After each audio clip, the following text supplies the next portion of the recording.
I gave a ride to an Apache widow, and by law, I became the man she must marry and stay with forever. Before we dive into the story, don't forget to like the video and tell us in the comments where you're watching from. The wagon creaked with strain as it rolled over the uneven trail, the wheels groaning under years of wear, the mule's hooves slow and steady in the late afternoon heat. The light was dry and angled, stretching long shadows from every mesquite tree lining the road. Distant hills sat motionless in the haze, and a soft layer of dust hung in the air, kicked up in a loose trail behind the wagon. Silas Ward, age 38, sat at the reins. His face was lined from years of wind, sun, and silence.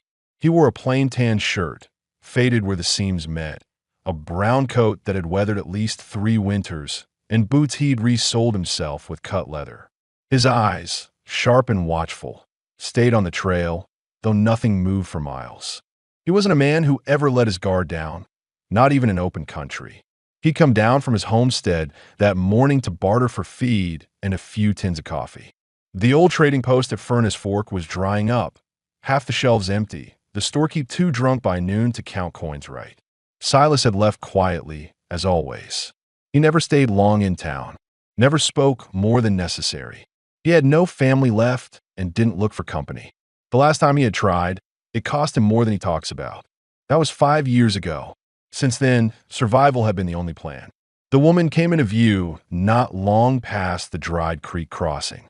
She walked beside the road barefoot, her steps slow, her back straight, even though she looked like she hadn't slept in days. Her hair was long, black, and uncombed, hanging loose over her shoulders, and her arms were tight against a small bundle wrapped in deerskin. Her dress, natural toned and plain, showed where the shoulders and frayed seams around the sleeves. One moccasin was nearly split at the side. She didn't look up when he approached. She didn't wave, just kept walking. Silas slowed the mule. He didn't speak at first, just watched her from the wagon bench. She finally stopped, standing a few feet away, eyes low, breathing uneven but controlled. "You headed far?" he asked, voice low. She nodded once. "North." He studied her hands. Rough but not shaking. No rings. No weapon. No bag other than the bundle. "You got food?" She didn't answer, but the way her grip tightened on the bundle told him enough. He pointed at the wagon bed. "You can ride. Don't talk if you don't want to."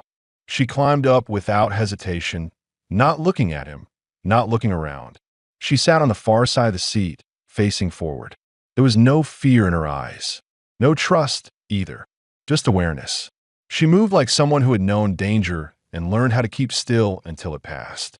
They rode for nearly an hour without a word. The trail narrowed at points, forcing the mule to slow. Neither of them shifted position. Silas felt his jaw tighten from time to time, but not from discomfort. It was the silence. He was used to being alone, but being alone next to someone, without knowing what they expected, was different. Finally, she spoke. Her voice was calm, flat. "My name's Anika. I'm Apache." He gave a slow nod. "Silas." Another stretch of quiet passed before she continued. "My husband's dead. 2 years now. Killed near Fort Burnett. I was living with my uncle's people, but they moved south. I stayed behind. Now I'm trying to reach kin near Rock Hollow." Silas didn't respond. He knew that stretch of land. Mostly open plains and thorn brush. Dangerous country alone. "You gave me water," she said next. "You're taking me across land. That means something." He glanced over. She wasn't looking at him. She stared ahead, hands resting on her bundle, steady. "What does it mean?" he asked, already suspecting the answer. "In my people's way," she said, "it means you've taken responsibility for me. You carried me. You fed me. You brought me under protection. That means marriage. Not someday. Now." He didn't flinch, just stared ahead at the wagon trail, jaw set, the reins slack in his fingers. "I don't expect anything you don't give freely," she added. "But I won't pretend it didn't happen." They were nearing the cabin now, just beyond a low ridge where the trees thinned out. His place wasn't much. Small barn, fenced pasture, one-room house with a slanted tin roof, and smoke chimney patched with clay. No one came out this way unless they had a reason. That's why he'd stayed. Silas slowed the mule and brought the wagon to a stop near the barn. He climbed down, boots thudding dry against the dirt, then moved to the back and unlatched a crate of feed. He said nothing. She stepped down herself. No complaint, no hesitation. She stood a moment, took in the barn, the corral, the line of the cabin against the coming dusk, then turned to him. "I'll sleep in the barn." He nodded. "There's a lantern hook inside. Bucket of water by the door." He didn't walk her there. He didn't tell her to stay or go. He just carried the sack of feed toward the corral, his back tight with tension he didn't understand yet. Inside the cabin, he lit the small oil lamp, stirred the beans in the pot, then spooned them into 2 plates. Set them down on the table. She entered without knocking. She didn't sit until he did. They ate in silence. When they finished, she rinsed the plates without being asked and stepped back outside. The barn door creaked, closed behind her. Silas stood alone in the center of the room. The lantern light flickered across the bare floor. He didn't feel in danger, didn't feel tricked, but something had changed. And not just outside. She had spoken clearly, hadn't begged, hadn't assumed.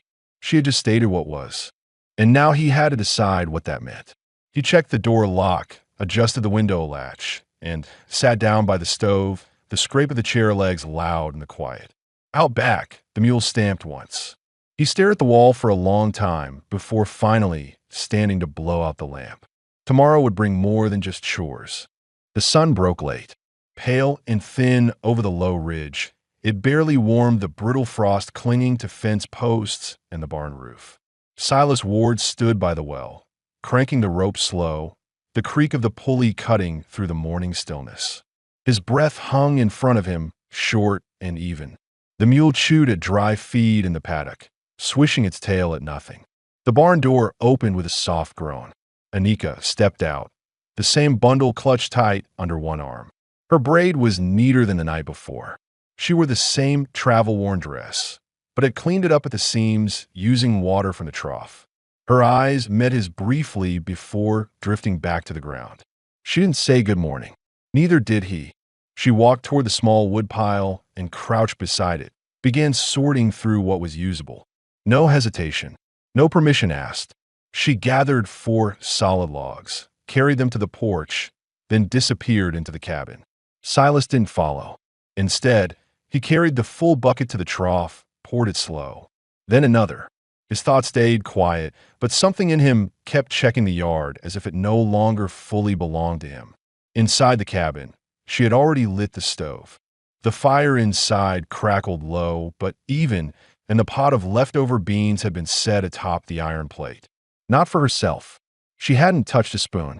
She sat on the floor with a cloth in her lap, mending a split seam on the blanket he'd tossed her the night before. He watched her from the doorway, unsure if he should step in. She didn't look up. "I'll fix the fence line today," he said after a pause. Her needle paused mid-stitch. North corner sagged. Silas blinked once. That corner had been bowing for weeks. He hadn't spoken of it. She resumed sewing. Horse might push through if the wire gives. He stepped inside, moved to the table. She didn't shift position, didn't explain why she had walked the land before sunup. She just kept working. By midday, the sun stood high, and sweat had begun to gather along his collar as he worked the posts along the far edge. The soil was hard from drought, but he drove each stake deep with the same steady rhythm he used for everything else. The wire had frayed in places, twisted where a coyote might have tested it. He replaced 2 full lengths. Didn't rush. At some point, he noticed movement near the barn. She was hauling a wooden crate across the yard, dragging it toward the back of the cabin. A short while later, she reappeared with a broom fashioned from tied twigs. She began sweeping the porch. She didn't glance toward him, didn't wave. She just worked. He straightened from the fence, rolling his shoulder out. A part of him wanted to ask what she was doing. Another part already understood. By late afternoon, a plate had been set on the table again, this time with fresh cornbread, simple but done right. She had found the meal tin and the pan without him saying where they were. The stove was cleaned out, kindling split and stacked beside it. When he entered, his coat dusty and his back tight, she stood near the window, hands folded in front of her. The bundle still sat in the corner, untouched. "You got a message you're waiting to send?" he asked, nodding at the bundle. She shook her head. "No, it's nothing for travel anymore." He nodded once and sat. She joined him, silent again. They ate without words. The bread was dry at the edges, but warm. She poured water from the tin cup into his glass, then into her own. It wasn't servitude, just rhythm. After the meal, she stood and cleared the dishes. He stood too. "You fixing to stay long?" he asked plainly. Anika looked at him. Not soft, not hard, just still. "I already stayed," she answered. That night, she did not go to the barn. Instead, she took the blanket, set it down just inside the cabin wall near the door, not near the stove. She unrolled it and sat. No questions asked, no challenge made. Silas stood across the room by the cupboard, unsure what to make of it. "You said your people see it different," he finally said, "about what a man owes."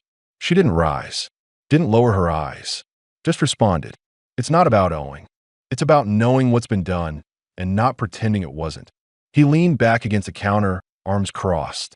"Not sure I ever wanted anything permanent," he admitted. Her voice was even. "You already chose that when you stopped the wagon." No one spoke for a long stretch. The wind scraped faintly against the cabin walls.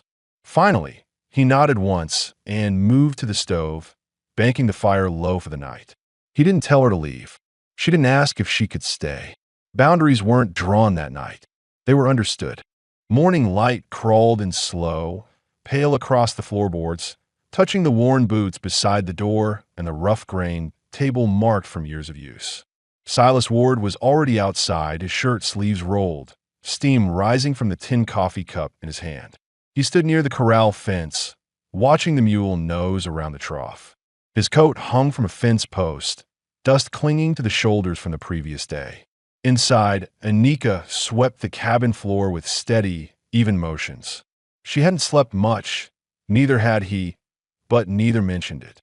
There had been no words when they'd woken, just the rustle of blankets being folded, the stove being stoked, and the sound of water being ladled from the bucket. They kept apart through routine. Silas checked the leather straps hanging from the saddle rail, rubbing down each with oil and checking the stitching. He didn't glance toward the window, but he knew she moved past it twice. She wasn't restless. She was watching patterns. He recognized that from his own habits. She stepped outside after a while, carrying the dented cooking pan and the 2 tin plates. She crossed the yard, found the wash basin behind the barn, and worked with practiced motion. Not a word was spoken, but she didn't look lost. He saddled the mule and stepped up into the stirrup, testing the cinch as he settled in. "Ridge trail needs checking," he said flatly, adjusting the reins. "Won't be gone long." She wiped her hands dry on her skirt, didn't nod, didn't frown, just turned and walked back toward the cabin, her posture unchanged. He rode west, past a low rise and into the hill slope where brush tangled between outcrops of stone. The wind there was colder, steady, and the sky had a gray edge to it. He checked the trail where it forked toward the creek, scanning for signs of animal tracks or fresh cuts in the dust. There had been rumors of bandits passing near Stone Hollow, but no real trouble yet. Still, he didn't trust quiet stretches. Each hoofstep felt louder in the silence. Back at the cabin, Anika stacked wood near the porch, sorting the good cuts from the damp ones. She pulled a small hatchet from beside the barrel and split kindling, her movements focused, measured. She paused once to look out toward the direction Silas had gone, then returned to the task. When he returned past noon, sweat along his collar and a thin cut on his hand from a thorn branch, she was sitting on the porch step, threading leather cord through a torn bootstrap. She didn't stand, didn't greet him, just kept working. He dismounted, tied the mule to the post, and stepped past her toward the pump. He filled the tin cup and drank slow. The cut stung. "You get the fence checked?" she asked, eyes still on the strap. "Ridge is clear. Creek shallow. Wind carried smoke near the bluff, though. Could have been a campfire." She nodded faintly, then rose and headed inside. When he followed minutes later, a fresh rag was laid on the table beside a bowl of boiled water and a strip of clean cloth. He didn't ask. He sat down and cleaned the cut himself. Later, while he mended a broken fence latch, She returned from the hills behind the cabin with wild onions and a half-full pouch of fire herbs. She laid them on the table without speaking, then knelt to wash her hands at the bucket. Silas noticed her nails, clean with care. She didn't act like a guest. She didn't act like a wife either. She behaved like someone learning the weight of a place before claiming it. They ate separately that evening. He took his plate out to the porch, watching the sky dim. She stayed near the stove, eating slowly, eyes on the firebox. Afterward, he brought in the bucket, refilled the basin, and stood by the doorway. She stood too. "I can take the barn tonight," she said evenly. "No need," he replied. She didn't argue. She didn't thank him. She folded her blanket again and laid it out in the same place as before, by the door, near her bundle, within view of the entrance. He banked the fire without comment, pulled his coat from the peg, and sat beside the window for a long stretch, oiling the rifle he hadn't touched in weeks. They didn't speak again that night, but the way she placed the tin cup upside down after washing it, and the way he left the lamp burning half bright until her blanket was set, those were the markers. Chores divided them by task, but each decision brought them 1 inch closer. Not by choice, not by push, just by staying. The knock came just past midday. 3 firm raps against the cabin door. Measured, not frantic, not hesitant. Silas looked up from where he stood beside the stove, elbow deep in a crate of nails and broken hinges. The hammer in his hand stilled. He didn't move right away. Anika glanced at him from the table. She had been sorting dried herbs into small bundles, tying each with strips of reed thread. Her eyes didn't widen, but her posture shifted. Not fear, readiness. The knocks came again, louder this time. Silas placed the hammer down without a word, walked to the door, and pulled it open slow. A tall man stood outside, lean and dust-covered, face shadowed under a dark hat. His coat was travel-stained, collar pulled high, and one hand rested near the handle of a revolver tucked into a cracked holster.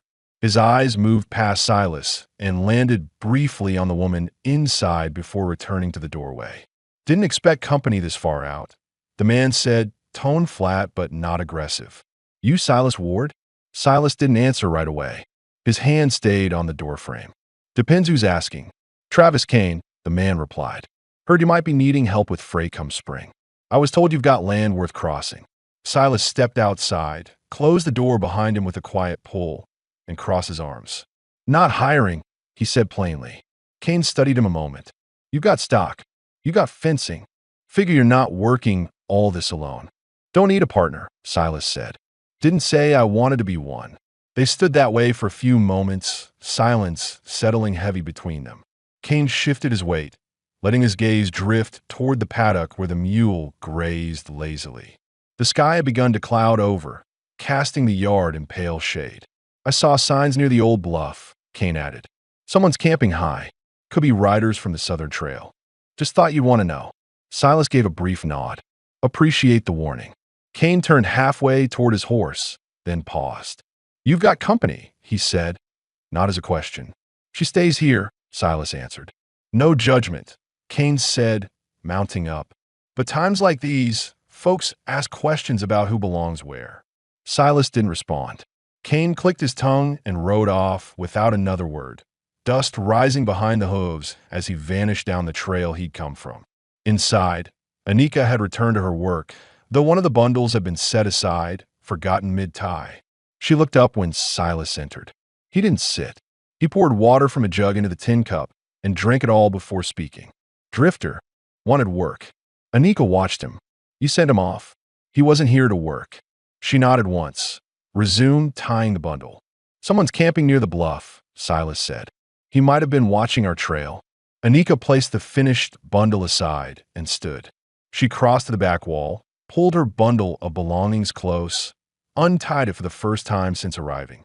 Inside were 3 items: an iron-bladed knife wrapped in cloth, a sewn pouch of cornmeal, and a small carved figure worn smooth from years of handling. She laid them out carefully, then rolled the bundle tight again. "I can move if it draws danger," she said. "If my being here makes this place less safe." Silas shook his head once, firm. "You're not leaving." Her voice was calm. "You don't owe me. That's not the reason. He didn't explain further. She didn't press him. That afternoon, they worked with a sharper sense of time. He checked the fence line again, this time walking instead of riding. She stayed near the cabin, keeping a kettle boiling, eyes scanning the trees between tasks. No alarms were raised. No riders appeared. But both of them felt the edge in the air. By evening, the lantern inside the cabin was lit before the sun dipped. The rifle leaned against the doorframe, cleaned and ready. The meal was simpler: corn cakes, beans, and salt. They ate together at the table, facing forward, each aware of the other in a new way. Not as strangers now, not quite as partners, but as people joined by a new rule. If danger came, neither would face it alone. Silas barred the door that night for the first time since spring. Anika placed her blanket near the back wall instead of the doorway. The fire burned longer than usual. Wind rolled in just before dawn, low and steady like breath drawn through the canyon. It bent the trees slightly and dragged the scent of wet earth toward the cabin long before the first drops touched down. The sky had turned the color of worn pewter, dull and flat, stretched taut above the valley. Inside, Silas stood by the window, shirt half-buttoned, watching the horizon shift. He didn't speak. The coffee had gone cold on the table behind him, untouched since he poured it. Behind him, Anika folded a dry blanket. Her braid hung down the center of her back, dark against the loose fabric of the shirt she wore. One of his rolled at the sleeves to fit. She moved quietly, stacking the bedding in the wooden chest under the window without being asked. Neither of them mentioned the storm that had been building all night. By mid-morning, the rain came in full, steady, hard, loud on the tin roof. The kind of storm that soaks the ground too fast, then turns it to mud. Silas stepped out to check the barn, boots sinking slightly into the softening yard. The animals were restless but unhurt. He shoveled feed into the bins, checked the latch, and returned soaked through the shoulders. Anika handed him a dry towel without a word. The day became a long stretch of maintenance. They worked in shifts around each other. Both two used the labor to sit still. She organized the pantry shelf by shelf, discarding sacks chewed at the corners, sealing dried beans into tighter pouches. He sharpened the spade and repaired a chair leg that had splintered in the cold. Midway through the afternoon, a soft knock echoed against the window. Not from outside, from the attic. Silas paused, hand resting on the tabletop, then turned toward the narrow pole ladder near the rear wall. He hadn't gone up there since early spring. Just storage, traps, ropes, spare tools. But now something had shifted above. A sound, too heavy for settling wood, too soft for an animal. Anika stood near the stove, holding the knife she had been peeling carrots with. She didn't ask questions. Silas climbed slowly. Each rung creaked. The hatch opened with effort, hinges catching with rust. He stepped inside and scanned the dim space. Near the far corner, a loose board had fallen. Beneath it, buried in old cloth, was a small box he didn't recognize. He crouched, opened it. Inside lay a folded letter, aged, yellowed, untouched for years. It was addressed in handwriting he hadn't seen since before the cattle drive that broke his life in two. Sarah Ward, his sister, dead 10 winters now. The letter had never been sent. He stood for a long time, staring down at the paper, reading the opening lines twice, then once more. It spoke of fear, of leaving her husband, of wanting to return home. But she never had. The rain beat louder now. He came down slower than he went up. Anika looked at his face, saw the change, didn't speak. She folded the carrots into the pan and stirred. That night, they ate with the storm pressing close around them. After the plates were cleared, Silas laid the letter on the table between them. "She was trying to come here," he said, voice low. Anika looked down at the paper, but didn't reach for it. "She never made it." Silas nodded once. "I didn't even know she wrote." Anika waited, then said simply, "You know now." That night, for the first time, she set her blanket not against the wall, not near the stove, but beside the empty cot that had been unused since he built the cabin. Still not his bed, still not his space, but new place. One step closer. Silas didn't move the cot. He left it where she placed her bedding. And for the first night since the rains began, he slept without waking once. The storm passed during the night. The sky, come morning, was pale and stretched thin like old paper, scraped clean of cloud. Moisture hung in the air, but no longer fell. The cabin yard was quiet, the mud packed into thick ridges where boots had crossed, and a scent of wetwood lingered along the porch boards. Silas Ward rose early, not from habit, but from a sense that something needed doing. He sat at the edge of the bed he'd built years ago with square joints and ash planks, never once shared, and pulled on his boots with the slow, silent movements of a man already thinking about the day's wait. At the table, Anika was already seated, shawl over her shoulders, grinding dried roots into powder with the flat of a spoon. Her hands worked with efficiency. Beside her, a second bundle had appeared, smaller than the one she'd arrived with, wrapped in oilcloth and tied with a length of braided horsehair. Silas poured water into the pan on the stove and lit the fire with a fresh match. The sulfur scratch echoed in the stillness. He said nothing about the second bundle. Not yet. Creek will be high, he muttered after a while. She didn't glance up. It always is after rain. He stirred the pot of cornmeal slowly, careful not to let it stick. After serving it into 2 plates, they ate in near silence, broken only by the occasional tap of a spoon or shift of fabric. When the meal ended, she stood and reached for the oilcloth bundle, tied it around her shoulder, and stepped toward the door. "I'll be back by sundown," she said. He frowned. "You riding?" "No." He glanced at her moccasins, still cracked, still worn. "That trail's thick with mud and slick rock." She looked directly at him for the first time that morning. "I've walked worse." He studied her a moment longer. She wasn't asking permission. She wasn't bluffing either. She'd made up her mind. "Where?" "Stone Bluff." She adjusted the bundle's knot. "There's something there I left behind 2 winters ago. It's time I brought it home or let it rot." Silas leaned against the table, arms crossed. "That the same place Kane mentioned?" Her chin dipped slightly. Not quite a nod. "If someone's there, I'll know by the way the smoke moves." "You taking anything to defend yourself?" She unwrapped the shawl to reveal the knife she kept wrapped in cloth all this time, now tucked into the folds of her skirt. He didn't push further. She stepped out and didn't look back. The trail to Stone Bluff curved west along the ridge, dipping through thickets of scrub pine and sun-bleached rock.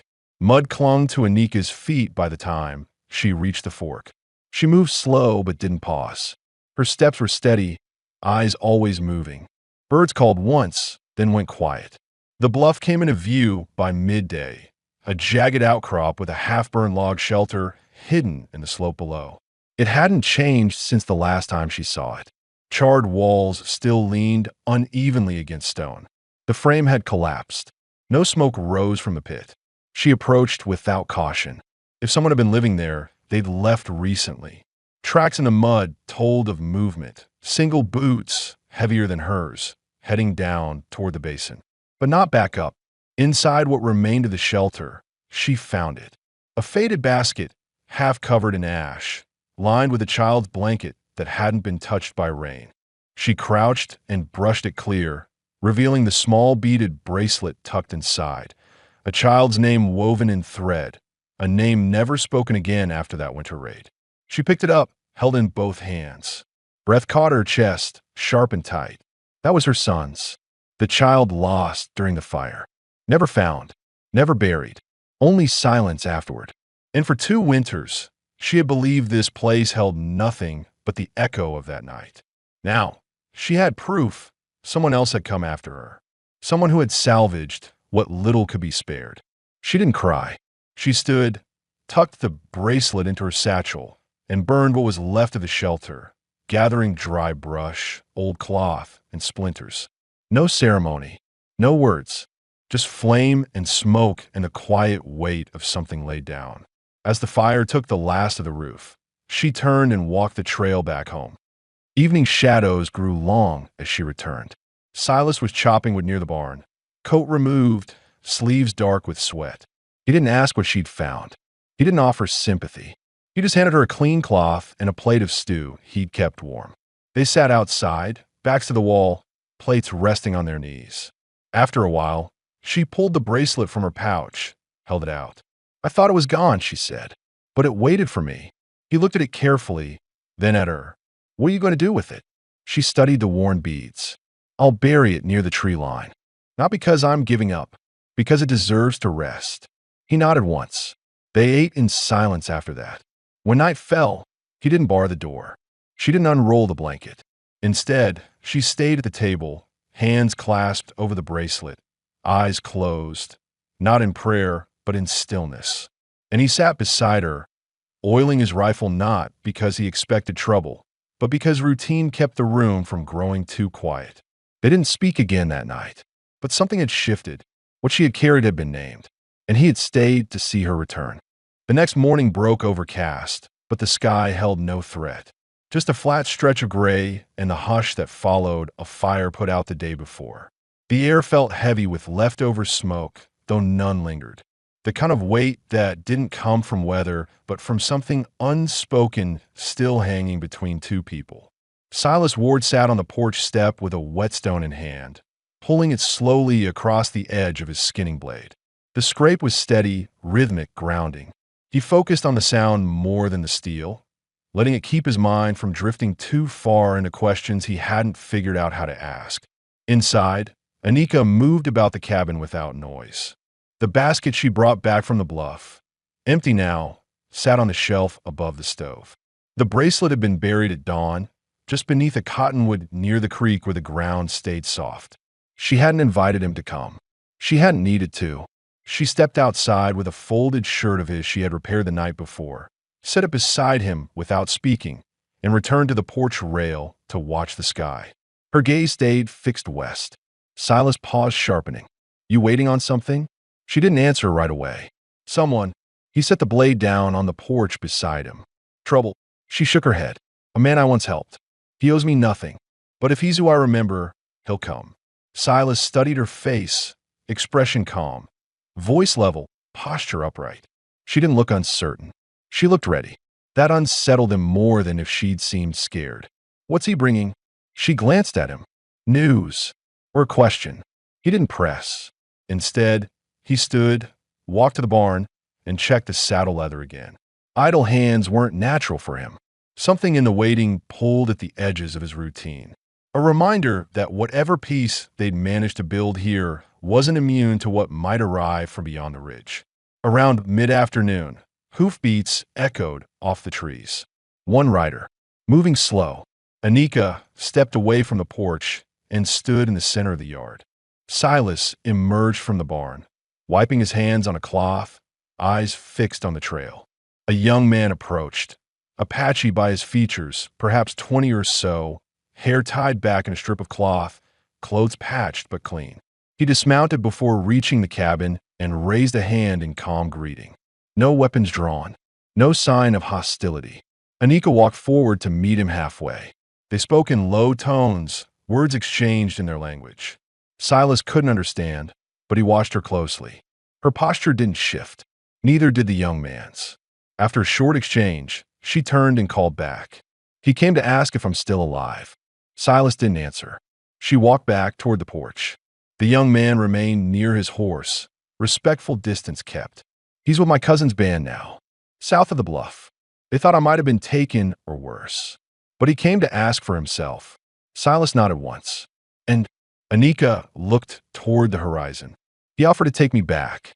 Said there's a place for me if I want it. Shelter. Familiar faces." Silas's hands tightened slightly around the rag. "And do you?" She looked at him, steady and clear. "I wanted to see if this was a place I belonged before I answered." Silas didn't speak. Anika turned to the young man, said something short in their tongue. He nodded, mounted his horse, and rode back the way he came without question or farewell. She remained where she stood until the sound of hooves faded. Only then did she return to the porch and sit beside the shirt she'd left folded earlier. "I told him I'm not going." Silas slowly sat down beside her. She looked ahead, not at him. "I could have gone. No one would have blamed me." He nodded. "No one could have stopped you either." A pause followed. Then she said it, plain and quiet. "But I wanted to see if you would." Silas's jaw tightened, but not from anger. He looked at her the first time he had really stared, without checking his own thoughts first. "I thought you were already staying." "I was. But now it's different." "Ow!" Now I've been offered a door back to the past. And I said no. They sat that way as dusk approached, the wind picking up again through the cottonwoods, bringing with it the smell of fresh sap and wet bark. Later, as the sun dipped low, Anika unpacked her smaller bundle. She removed only two things: a carved piece of bone she used for sewing and a single strip of patterned cloth. She hung the cloth beside the stove nail. It wasn't decoration. It was declaration, a sign that she had chosen this place to carry her forward. That night, she didn't roll out the blanket. She sat at the table, sewing in silence. Silas pulled a second chair close, not opposite her, but beside, and began carving a small block of wood, hand steady, knife precise. They didn't speak, but nothing needed saying. He'd made no promise, but he had not asked her to leave. She had been given a way out and chose to stay, and he had let her. By the time the wind died, the sky had turned the color of cooling iron. Not quite night yet, but enough shadow had gathered that lanterns needed lighting. Silas Ward struck a match inside the cabin, touched it to the wick, and set the glass down on the table. The flame caught low, flickering steady. Anika was outside, brushing out the mule near the barn. She moved slow, even strokes down the animal's back, no rush to her hands. She'd already stabled it, brought water, and set the feed bin. Brushing was habit, not duty, like she needed to give her hands something to do before the evening closed in fully. Inside, Silas set two plates near the stove. He'd boiled beans with dried meat, added salt, and crushed herbs she had dried earlier that week. The table looked cleaner than usual. The cup handles were turned the same direction. The edge of the cloth had been folded evenly over the bread. She came in without sound. No words exchanged as she stepped out of her boots and hung her shawl on the hook. She took the seat closest to the window. He took the one opposite. They ate without speaking, the scrape of metal on tin louder than usual. Outside, the wind had left the grass still, but a coyote howled from the ridgeline. Halfway through the meal, Silas set down his fork and leaned back. "I built this place expecting to die in it," he said. Not dramatic, just factual. Anika looked at him, but didn't interrupt. After the drive went wrong and the men scattered, I stopped drifting. Bought this patch off a widow with a sick boy. Paid cash. No neighbors. No fence back then. Just dirt and space. He wasn't telling her because he wanted sympathy. That much was clear in his voice. "I never planned to share it," he added. "Didn't even build a second bed. Hadn't been touched by another soul since the first frost I spent here." She nodded slowly. "And now?" Silas reached into his coat pocket and set something on the table. A small wooden ring, roughly carved, not smoothed or polished. It wasn't meant to impress. Made this last week. Didn't know what for. She picked it up, ran her thumb across the edge. "You want to give it now?" He met her eyes. "Not unless you want it." She set the ring back down, neatly between them. "I didn't come here expecting marriage," she said, "but I knew what crossing that trail together meant. I've known since the first night you left the barn door open." He didn't move. Anika took a slow breath, then said, "If we do this, it won't be by your customs or mine. No priest, no blanket ceremony. Just two people agreeing to stop walking." Silas stood, crossed the room, and took the lamp off the hook by the wall. He set it down near the hearth, then pulled the second chair closer to the fire. "Then let's say it here. No script. Just now." She rose, walked to the fire, stood beside him. They didn't touch. They just stood with the fire between them, shoulders nearly aligned. "I'll stay if you keep the door open," she said. "I'll keep it open if you stay," he replied. That was it. No vow, no kiss, just a statement made in full awareness. Anika reached for the wooden ring, slid it into a string around her neck. Not on her hand, around her throat, tucked under her collarbone like something meant to be felt rather than shown. She picked up her shawl and walked outside. He didn't follow right away. She returned minutes later with her bundle, still wrapped in the same deerskin from weeks ago. This time, she placed it on the floor near the bed, not the wall. Then she unwrapped it.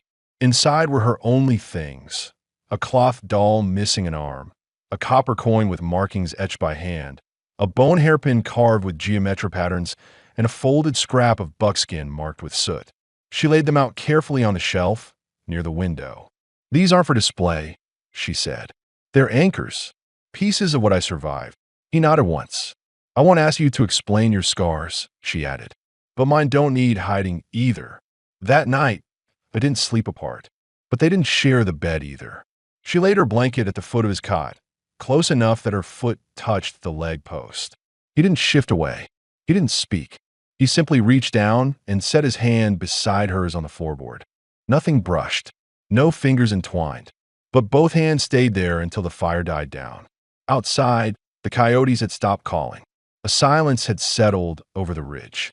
But inside the cabin, two people had stopped waiting. They'd chosen. First light crept in as a thin line along the bottom of the shutters. Not orange, not gold, just soft gray brightening slowly. The cabin was still. No fire yet, no sound of movement. But the stillness was different now, no longer watchful.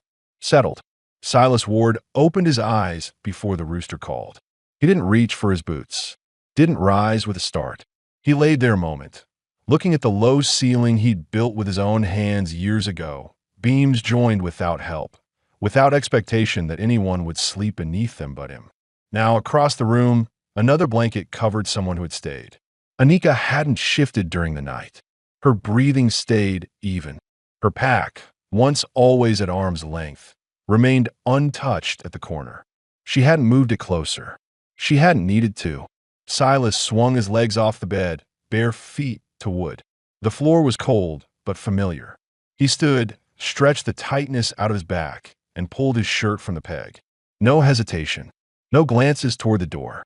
He reached for the stove tools and lit the fire with practiced rhythm. A few minutes later, Anika stirred. No words, just the sound of a blanket being folded without delay.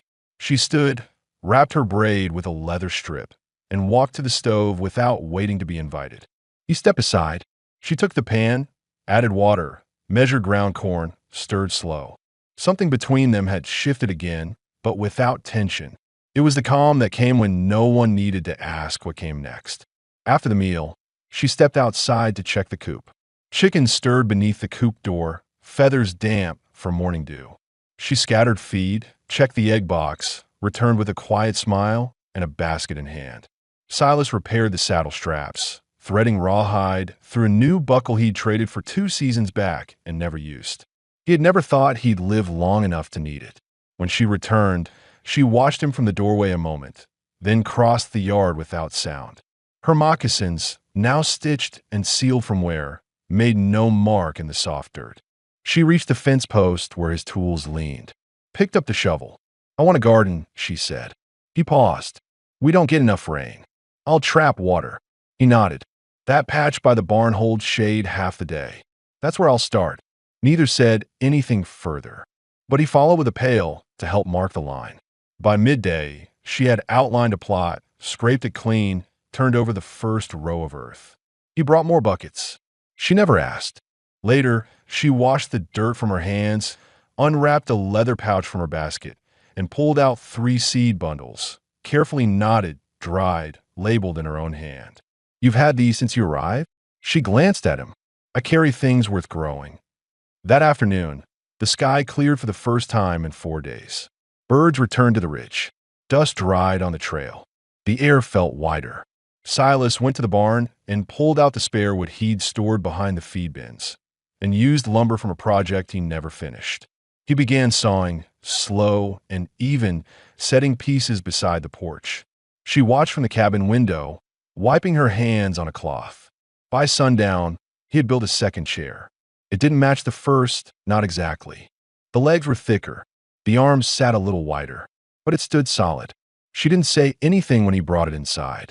Instead, she placed her sewing kit on it and sat without asking permission. He sat in the original.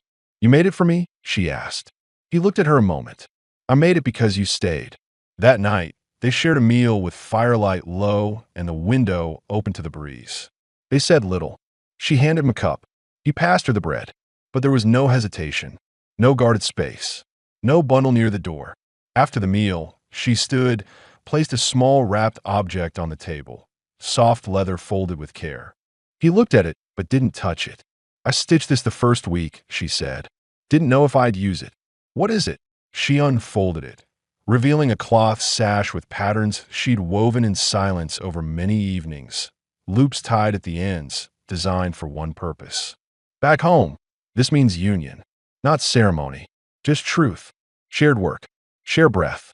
It binds people who choose to live and die under the same roof. He looked at it carefully. Will you tie it? Anika nodded. Only if your hands hold the other end. Silas stood, reached forward, took one loop in each hand. They tied it together, not simple and firm. No vows spoken, but a bond formed without witness. That night, they slept in the same bed. No words exchanged. No movement that needed permission. Just two bodies resting, side by side, knowing nothing more would be asked than what had already been given freely.